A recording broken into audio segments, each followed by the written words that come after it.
So guys, magandang araw po sa lahat. Gagawa po ulit ako ngayon ng yung buto ng avocado na lalagyan ng alcohol. Since napaka-effective po nito sa akin, kaya gagawa ulit po ako ng panibago dahil ito ay medyo may katagalan na. Disclaimer lang po sa lahat na kung ito po ay hindi po effective sa inyo or wala naman pong mawawala kung itatry nyo, pero sa akin super effective po nito na pag naglagay ako nito bago matulog, since napagod ako ng pagtitinda for almost 4 hours akong nakatayo, maglalagay lang ako nito, and then paggising ko sa umaga is wala na akong nararamdamang sakit sa aking paa dahil sa aking mga varicose veins.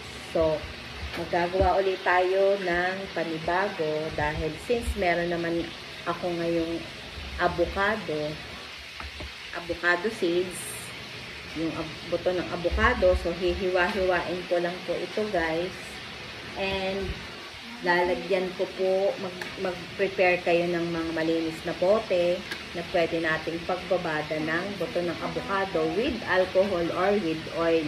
Pwede po ang alcohol, pwede din po ang or yung efficacent oil or oil talaga. Para kung merong masasakit po sa inyo, sa mga kasukasuan nyo, sa mga binte, sa katawan, na masasakit ang kasukasuan, pwede nyo po itong ipahid. Kumbaga, ito po is, para sa akin, is pain reliever. Kung masakit po ang aking mga binte, bago matulog sa sobrang pagod, dahil sa pagtitinda ko, is effective po siya. Ngayon, wala naman pong mawawala. Pero kung hindi naman po kayo naniniwala, pwede nyo naman pong i-skip ang inyong mga video na pinapanood. So, ito guys, mag-slice na ako para lalagyan natin ng alcohol at ng efficacent oil.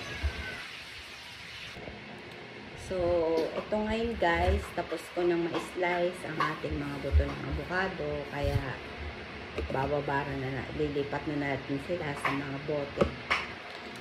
Mas matagal na babad, mas effective. Kaya madami na tayong ibababad. So, ilalagay lang natin dito yung mga buto ng avocado na kinayat natin, i-slice. And then,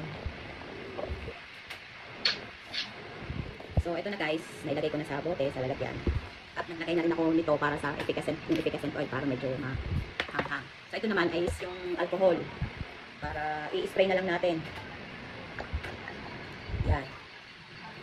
Para madali na lang maglagay dun sa mga masasakit.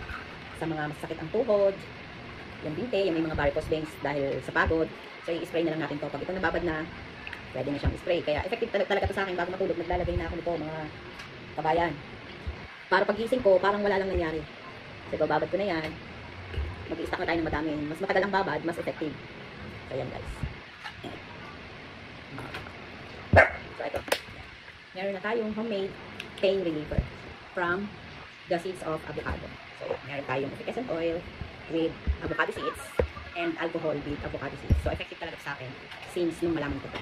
Diba? Effective na effective po yan. Yan. So, from my granddaughter. So, guys, sana try nyo din para hindi na kayo bibili ng gamot. Hindi na kayo inom ng gamot na pain reliever para sa mga muscle pain or yung mga kasukasuan natin na gawin nyo lang to and wala nang mawawala. At napaka-affordable pa. From alcohol, makikita nyo lang yan sa inyong bahay. So, bye guys. Thank you for watching.